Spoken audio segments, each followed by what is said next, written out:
Hello everyone. इससे पहले हमने टॉपिक किया था linear combination of atomic orbital. Linear combination of atomic orbital से आपको समझ आया होगा कि दो टाइप के मॉलिक्यूलर ऑर्बिटल होते हैं आपके, एक बॉन्डिंग मॉलिक्यूलर ऑर्बिटल, एक एंटी बॉन्डिंग मॉलिक्यूलर ऑर्बिटल। तो आज हम करेंगे molecular orbital diagram for diatomics. For diatomics means जो दो एटम से मिलके बने हों, ऐसे मॉलिक्यूल, टू एटम्स जिनमें इन्वॉल्व हों। ठीक है, तो आपको इतना पता चला था कि linear combination of atomic orbital में हमने किया था linear combination of atomic orbital. इससे पहला जो वीडियो है वो आपको इस चीज का मिलेगा, LCAO linear combination of atomic orbital. अगर अभी तक आपने नहीं पढ़ा है तो उसे देखिएगा। उसमें क्या था कि आपके एटॉमिक ऑर्बिटल्स जो हैं, जैसे टू एटॉमिक ऑर्बिटल हैं, तो वो कंबाइन करके बनाते हैं टू मॉलिक्यूलर ऑर्बिटल्स। उनमें से एक मॉलिक्यूलर ऑर्बिटल होता है आपका बॉन्डिंग मॉलिक्यूलर ऑर्बिटल, जिसकी लोअर एनर्जी होती है और स्टेबल होता है। और एक आपका बनता है एंटी बॉन्डिंग मॉलिक्यूलर ऑर्बिटल,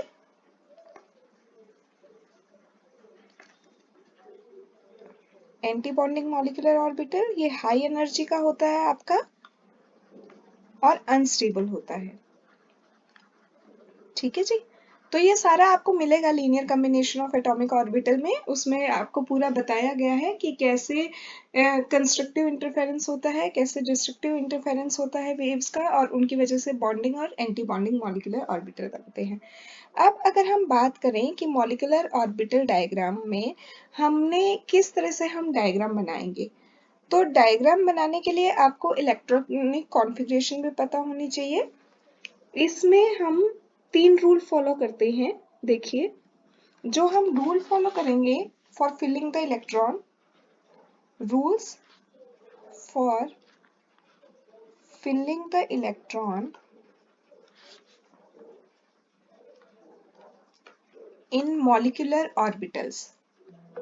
आप कौन कौन से रूल फॉलो करेंगे इलेक्ट्रॉन फिल करने के लिए? वही जो आप एटॉमिक कॉन्फ़िगरेशन में, एटॉमिक ऑर्बिटल्स में फॉलो करते हैं। उसमें आपका फर्स्ट है Pauli exclusion principle. Pauli exclusion principle आपको क्या कहता है? ये कहता है कि किसी भी मॉलिक्यूलर ऑर्बिटल में मैक्सिमम 2 इलेक्ट्रॉन हो सकते हैं। A molecular orbital can have maximum 2 electrons. ठीक है जी, मैक्सिमम 2 इलेक्ट्रॉन होंगे, और वो जो 2 इलेक्ट्रॉन होंगे वो भी दोनों अपोजिट स्पिन के होने चाहिए, and that two are of opposite spin. Means एक अगर क्लॉकवाइज घूम रहा है तो एक एंटी क्लॉकवाइज घूमेगा। ठीक है, तो ये तो पॉली एक्सक्लूजन प्रिंसिपल था आपका। उसके बाद आता है ऑफ बाउ रूल। ऑफ बाउ रूल क्या कहता है कि आप जो इलेक्ट्रॉन्स की फिलिंग करेंगे वो इस तरह से कीजिए कि जिसकी सबसे लोवेस्ट एनर्जी है, जिस मॉलिक्यूलर ऑर्बिटल की, पहले आप उसमें इलेक्ट्रॉन डालेंगे। ठीक है, अकॉर्डिंग टू दिस रूल जिसकी सबसे कम एनर्जी होगी पहले वो भरेगा। Electrons are filled electrons are filled in various molecular orbitals in various molecular orbitals in increasing order of their energy, in increasing order of their energies। अब इसके लिए increasing order जो है एनर्जी का, देखिए जब तक आप नाइट्रोजन तक का देखेंगे तो नाइट्रोजन तक के लिए कौन सा ऑर्डर रहता है आपका? उसके लिए रहेगा कि पहले sigma 1s, then sigma star 1s, then sigma 2s, then sigma star 2s। फिर पहले आपके आएंगे पाई वाले, पाई टू पी एक्स और पाई टू पी वाई जो है वो डीजेनरेट ऑर्बिटल्स होते हैं, मीन्स उनकी सेम एनर्जी होती है, pi two p x and pi two p y. उसके बाद आएगा आपका बॉन्डिंग वाला ही सिग्मा 2p z। फिर एंटी बॉन्डिंग स्टार्ट होंगे, pi star 2px is equal to pi star 2py sigma star 2pz। ये है सीक्वेंस नाइट्रोजन तक। After nitrogen for oxygen, fluorine, neon, इन सब के लिए कौन सा ऑर्डर फॉलो होता है? Sigma 1s, sigma star 1s, sigma 2s, sigma star 2s। पाई, अब आपका पाई वाला नहीं आएगा यहाँ पे, ये जो है यहीं पे रीशफलिंग होएगी कि पहले आपका सिग्मा 2p z आएगा, फिर आपके pi 2px is equal to pi 2py आएगा। ऐसा क्यों हुआ होगा? क्योंकि ये जो छोटे साइज के आपके एटॉमिक ऑर्बिटल्स थे, जब ये कंबाइन करके मॉलिक्यूल बनाते हैं तो जो बॉन्ड लेंथ होती है वो बॉन्ड लेंथ बहुत ही कम होती है, जिसकी वजह से क्या होता है कि जो p ऑर्बिटल्स है उनका साइड वाइज जो ओवरलैप होता है वो बहुत अच्छे से कंस्ट्रक्टिव तरीके से हो जाता है। तो जो साइड वाइज ओवरलैपिंग से आपके जो पाई ऑर्बिटल्स बनते हैं उनकी एनर्जी कम होती है।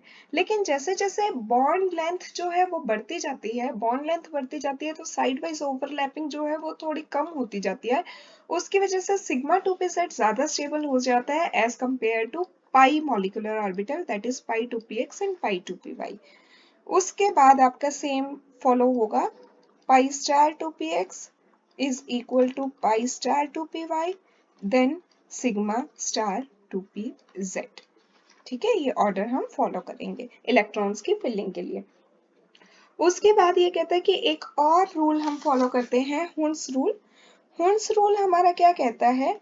हुन्स रूल कहता है कि पेयरिंग जो है इक्वल एनर्जी के ऑर्बिटल में, the pairing of electron in degenerate orbitals. Degenerate means same energy वाले जो ऑर्बिटल्स होते हैं, डीजेनरेट का मतलब होता है सेम एनर्जी। ठीक है, सेम एनर्जी वाले ऑर्बिटल्स में आप तब तक पेयरिंग नहीं करा सकते, does not take place until they are singly occupied। जब तक कि आप हर एक में एक एक इलेक्ट्रॉन नहीं डाल देते, पहले आपको हर एक में एक एक इलेक्ट्रॉन डालना पड़ेगा तो ही आप पेयरिंग करा सकते हैं। अब देखिए ये वाला सीक्वेंस हमारा नाइट्रोजन तक फॉलो हुआ था, तो हम एक मॉलिक्यूलर ऑर्बिटल डायग्राम बना के देखते हैं N2 का। यहाँ पे हम ये बनाते हैं मॉलिक्यूलर ऑर्बिटल डायग्राम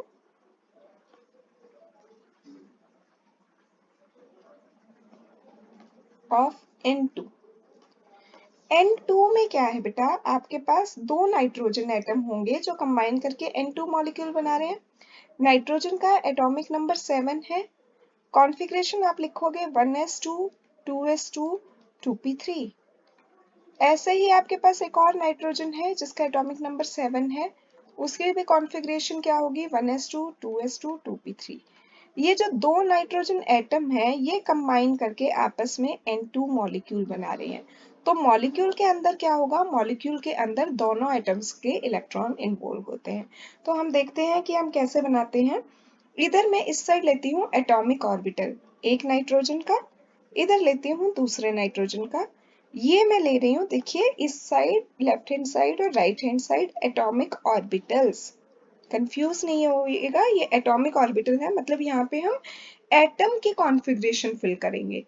और जो सेंटर में है ये वाले सिग्मा वाले, ये होते हैं बेटा आपके मॉलिक्यूलर ऑर्बिटल, मतलब कंबाइन करके जब मॉलिक्यूल बन रहा है।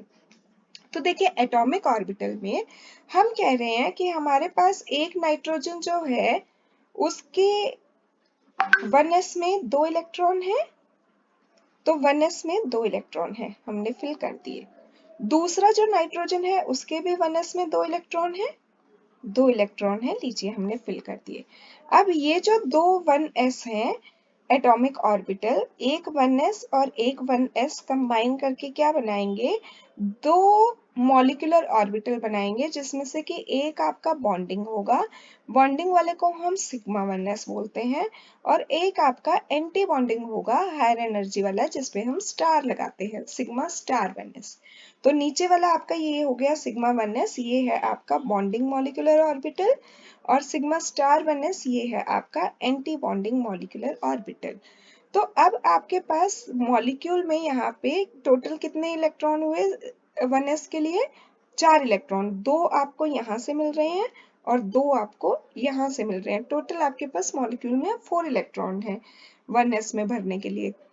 तो पहले हम आफ्बा रूल के अकॉर्डिंग जो लोअर एनर्जी वाला है सिग्मा 1s, 4 में से 2 इलेक्ट्रॉन हम वहां फिल करेंगे, ठीक है। फिर उसके बाद हम उससे हायर एनर्जी वाले पे चलेंगे, ये हमने यहाँ पे भर दिए।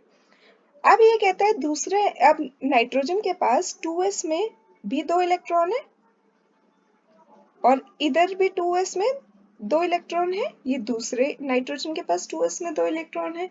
इन्होंने कंबाइन करके एटॉमिक ऑर्बिटल ने 2 मॉलिक्यूलर ऑर्बिटल बनाए, जिसमें से सिग्मा 2s आपका बॉन्डिंग मॉलिक्यूलर ऑर्बिटल है और सिग्मा स्टार 2s आपका एंटी बॉन्डिंग मॉलिक्यूलर ऑर्बिटल है।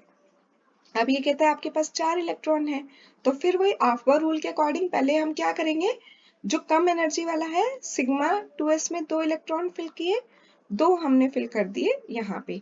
तो अगर आप N2 मॉलिक्यूल की मॉलिक्यूलर कॉन्फ़िगरेशन अभी तक लिखना चाहें, तो मॉलिक्यूलर कॉन्फ़िगरेशन अगर आप देखेंगे तो आपकी क्या आ रही है कि आपके पास यहाँ पे सिग्मा 1s में आपने 2 इलेक्ट्रॉन फिल किए, फिर आपने सिग्मा स्टार 1s में 2 इलेक्ट्रॉन फिल किए, फिर आपने सिग्मा 2s में 2 इलेक्ट्रॉन फिल किए हैं, फिर आपने सिग्मा स्टार 2s में 2 इलेक्ट्रॉन फिल किए हैं, ठीक है। अब आपके पास 2p में है 3 इलेक्ट्रॉन।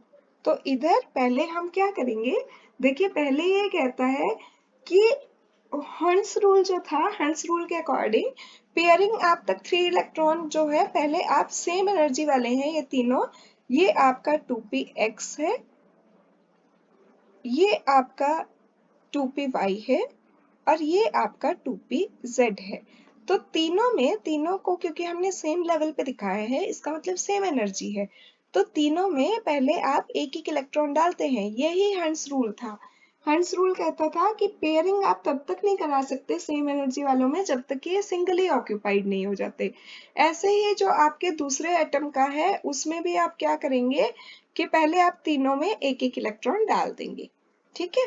अब आपके पास 3 इलेक्ट्रॉन यहाँ से और 3 इलेक्ट्रॉन यहाँ से, टोटल 6 इलेक्ट्रॉन आ गए, टोटल 6 इलेक्ट्रॉन आ गए। अब आपने मॉलिक्यूलर ऑर्बिटल में उसको फिल करना है।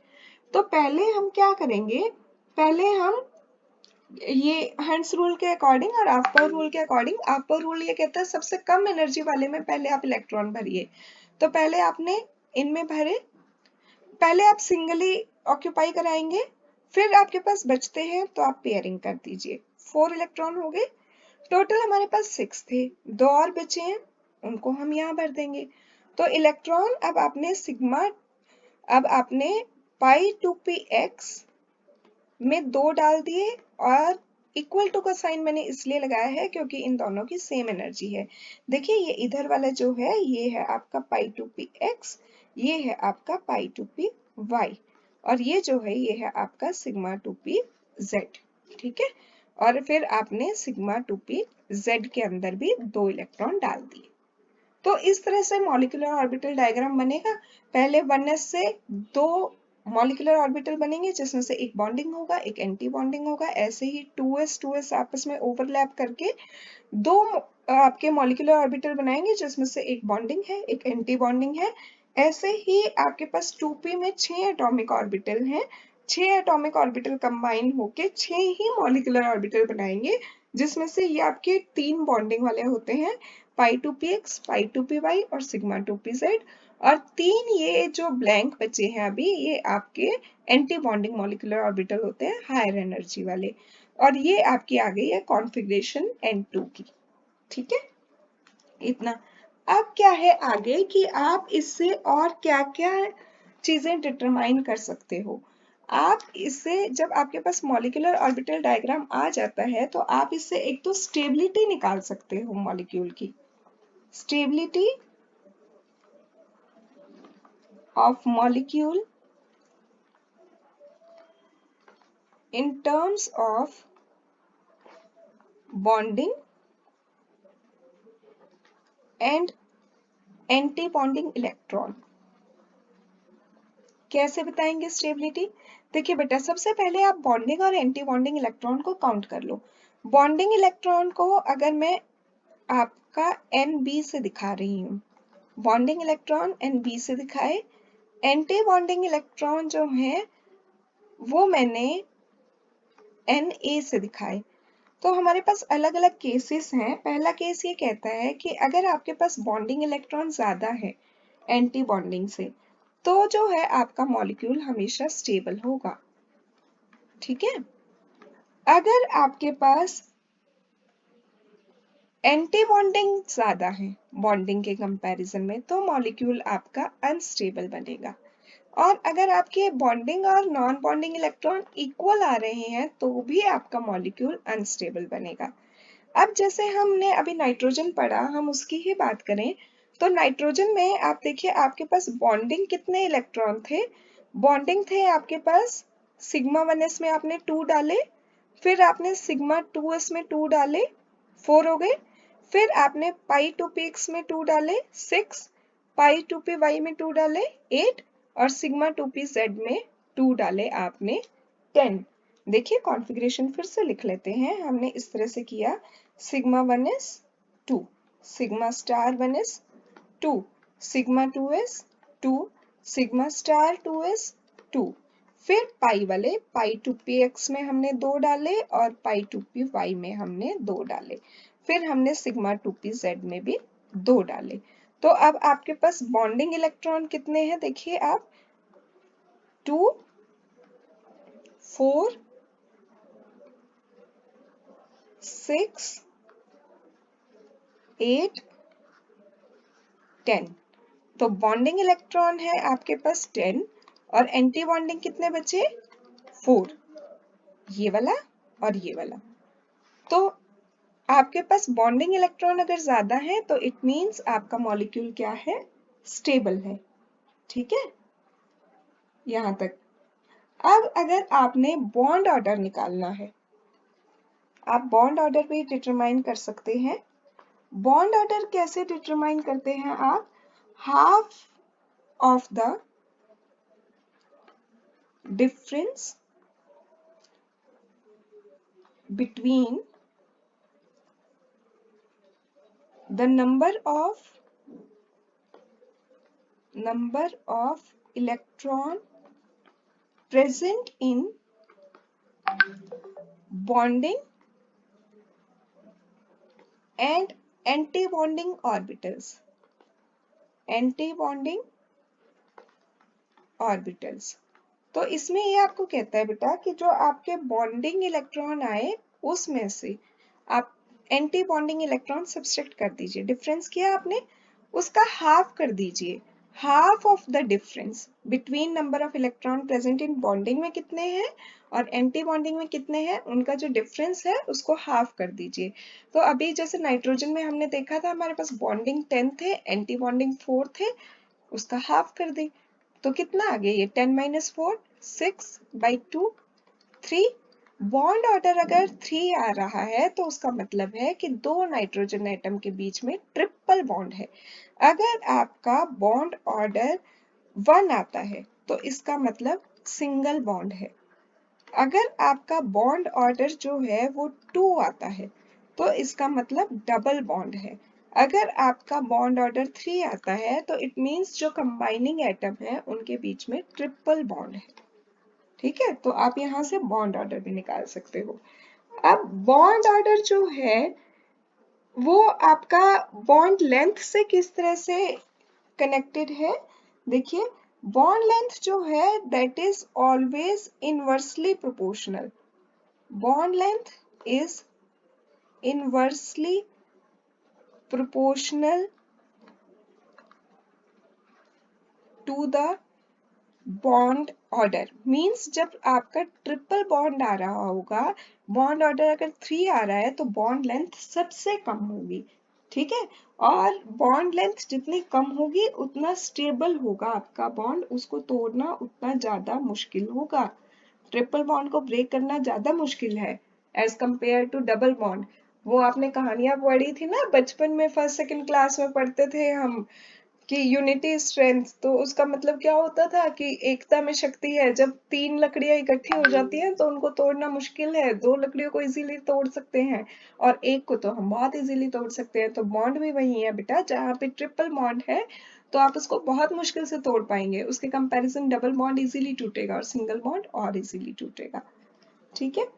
अब अगर वो आपसे डायामैग्नेटिक और पैरामैग्नेटिक बिहेवियर पूछ ले एग्जाम में कि आपका जो मॉलिक्यूल है वो डायामैग्नेटिक है या पैरामैग्नेटिक है नेचर में, तो आप कैसे बताएंगे? Diamagnetic and paramagnetic nature of the molecule. तो इसके लिए हम क्या करते हैं, जब आपने कॉन्फ़िगरेशन लिख ली ना पूरी और मॉलिक्यूलर ऑर्बिटल डायग्राम बना लिया, तो उसके बाद ना आप ये देखना कि अगर मॉलिक्यूल के अंदर कुछ अनपेयर्ड इलेक्ट्रॉन है, अगर अनपेयर्ड इलेक्ट्रॉन है तो आपका जो मॉलिक्यूल है वो हमेशा पैरामैग्नेटिक होगा। अगर सारे के सारे जो इलेक्ट्रॉन हैं they are paired, if molecule if all the electrons in the molecule are paired, if all the electrons in a molecule are paired, अगर सब अच्छे से paired हैं तो इसका मतलब it is diamagnetic, तो वो diamagnetic होगा। अब एक बात बताओ, अभी अभी हमने N2 का पढ़ा, फिर से देखते हैं एक बार डायग्राम। देखिए इसमें क्या हुआ कि लास्ट तक ये सारे पेयर्ड है, कोई भी सिंगली ऑक्यूपाइड नहीं है। तो जब सारे पेयर्ड है तो इसका मतलब क्या है, आपका मॉलिक्यूल डायामैग्नेटिक है, ये N2। ठीक है। तो इस तरह से आप बता सकते हैं। अब आपको फटाफट मैं एक ना काम की शॉर्ट ट्रिक बताती हूँ इसमें बॉन्ड ऑर्डर निकालने के लिए। शॉर्ट ट्रिक क्या कहती है, देखिए आप ना मॉलिक्यूल में क्या करेंगे, सबसे पहले आप 2 एटम के जितने इलेक्ट्रॉन हैं उनको आप कंबाइन कर लीजिए। कंबाइन तो कर लेंगे, कोई दिक्कत नहीं है। अगर आपका वैलेंस इलेक्ट्रॉन का सम, इलेक्ट्रॉन सम जो है अगर आपका आता है 14, तो आपका बॉन्ड ऑर्डर जो है वो हमेशा आएगा 3। ठीक है। अब आप क्या करें, 13, 12, 11, 10, इधर कर देती हूँ 15, 16, 17, 18। आपने बॉन्ड ऑर्डर में कुछ नहीं करना, बस आप ना 0.5 माइनस कर दीजिए। 3 में से 0.5 माइनस करेंगे 2.5, 2.5 में से 0.5 माइनस करेंगे 2, 2 में से 0.5 माइनस करेंगे 1.5, 1.5 में से 0.5 माइनस करेंगे 1। ऐसे ही इधर भी 0.5 माइनस कर दीजिए, 3 में से माइनस करेंगे 2.5, इसमें करेंगे 2, इसमें करेंगे 1.5, इसमें करेंगे 1। तो अगर आपका इलेक्ट्रॉन सम 14 आता है तो बॉन्ड ऑर्डर हमेशा 3 होगा। अगर 16 आता है तो देखना आप बॉन्ड ऑर्डर हमेशा 2 होगा। मतलब इलेक्ट्रॉन सम के हिसाब से ये आप एग्जैक्ट निकाल सकते हो। चाहो तो हम एक निकाल के भी देख लेते हैं। देखिए अगर मैं आपको N2 पॉजिटिव का बताऊं, N2 पॉजिटिव कर लें, चलिए N2 पॉजिटिव करते हैं। N2 पॉजिटिव, देखिए पॉजिटिव का मतलब क्या होता है, लॉस ऑफ इलेक्ट्रॉन। पहले N2 में आपके पास कितने हैं, 14 इलेक्ट्रॉन। N2 पॉजिटिव मींस एक इलेक्ट्रॉन निकल गया, अगर +1 है तो मींस एक इलेक्ट्रॉन निकला है। इलेक्ट्रॉन कितने बच गए, 13। फिल करते हैं, sigma 1s, sigma star 1s, sigma 2s, sigma star 2s। पहले पाई वाले आएंगे, pi 2px is equal to pi 2py, फिर आएगा आपका सिग्मा 2pz, फिर anti bonding pi star 2px is equal to pi star 2py, फिर आपका आ जाएगा सिग्मा स्टार 2pz। अब आपने इलेक्ट्रॉन फिल करने हैं। इलेक्ट्रॉन है आपके पास 13, 2 2 4 6 8 10 12। अब एक बचा है आपके पास 13, तो एक कहाँ आ गया, यहाँ आ गया, यहाँ आ गया। अब आपके पास बॉन्डिंग इलेक्ट्रॉन इस बार कितने हैं, 2 4 6 8 और 1 9। एंटी बॉन्डिंग इलेक्ट्रॉन कितने हैं, 2 4। बॉन्ड ऑर्डर निकालेंगे तो bonding electron minus anti bonding electron divided by 2, तो 9 माइनस 4 5/2 कितना आया, 2.5। अब देख लो, जो हमने शॉर्ट ट्रिक लगाई थी, जब 13 इलेक्ट्रॉन हो तो इट्स 2.5, है ना काम की। और किसी का करके देखने, you want to do for any else molecule. चलो एक N22 नेगेटिव की और करके देखते हैं, कंफर्म हो जाए कि हमारी शॉर्ट ट्रिक काम दे रही है या नहीं दे रही है। अब नेगेटिव का साइन का मतलब होता है बेटा गेन ऑफ इलेक्ट्रॉन। अगर इसमें आप देखिए 2 नेगेटिव है तो इसका मतलब इसने 2 इलेक्ट्रॉन गेन किए हैं। नॉर्मल N2 है आपका 14, N22 negative means 2 electron gain किए 16। ठीक है, फिर से लिखते हैं sigma 1s sigma star 1s sigma 2s sigma star 2s। पहले पाई वाले आएंगे, pi 2px is equal to pi 2py। फिर आएगा आपका सिग्मा 2pz। अब anti bonding pi star 2px is equal to pi star 2py, और ये आपका आ जाएगा sigma star 2pz। Electron fill करें। इलेक्ट्रॉन हमारे पास कितने हैं, 16, 2 4 6 8 10 12 14। देखिए अब जो है आप पहले हंस रूल लगाएंगे। यहाँ पे हंस रूल क्या कहता है कि जो सेम एनर्जी वाले हैं डीजेनरेट ऑर्बिटल हैं, दोनों में पहले एक एक भरेंगे तो ही पेयरिंग होगी। पहले दोनों में आपने एक एक डालना है, ऐसे नहीं कि 2px में 2 भर दिया और 2py को खाली छोड़ दिया, वो गलत हो जाएगा। ठीक है, तो अब आप देखिए बॉन्डिंग इलेक्ट्रॉन कितने हैं आपके पास, 2 4 6 8 10। और एंटी बॉन्डिंग कितने हैं जी, स्टार वाले 2 2 4 5 6, तो 10 माइनस 6 बाई 2 4/2 2 आ गया। अब देखते हैं शॉर्ट ट्रिक। 16 वाले में क्या आना था, लीजिए 16 वाले में 2 आएगा। ठीक है, तो शॉर्ट ट्रिक काम देगी आपको। इसमें अब एक और चीज बता दो फटाफट मुझे कि ये वाला आपका डायमैग्नेटिक होना चाहिए या पैरामैग्नेटिक होना चाहिए। देखिए एक अनपेयर्ड इलेक्ट्रॉन है लास्ट में, ये 1 अनपेयर्ड इलेक्ट्रॉन है, तो इसका मतलब आपका N2 पॉजिटिव क्या हो जाएगा, पैरामैग्नेटिक। और N2 सिर्फ N2 क्या था, डायमैग्नेटिक, तो मैग्नेटिक प्रॉपर्टी चेंज हो गई। और इसमें तो 2 अनपेयर्ड इलेक्ट्रॉन है, तो ये तो पैरामैग्नेटिक है ही है। और जो हंस रूल को ध्यान में नहीं रखेगा, जो यहाँ पे शुरू में ही 2px में 2 इलेक्ट्रॉन भर देगा और 2py को खाली छोड़ देगा, उसके अकॉर्डिंग ये वाला भी क्या हो जाएगा, डायमैग्नेटिक हो जाएगा। कॉन्फ़िगरेशन भी गलत, मैग्नेटिक बिहेवियर भी गलत और आंसर भी गलत। तो ऐसा नहीं करना है, डू इट वेरी केयरफुली।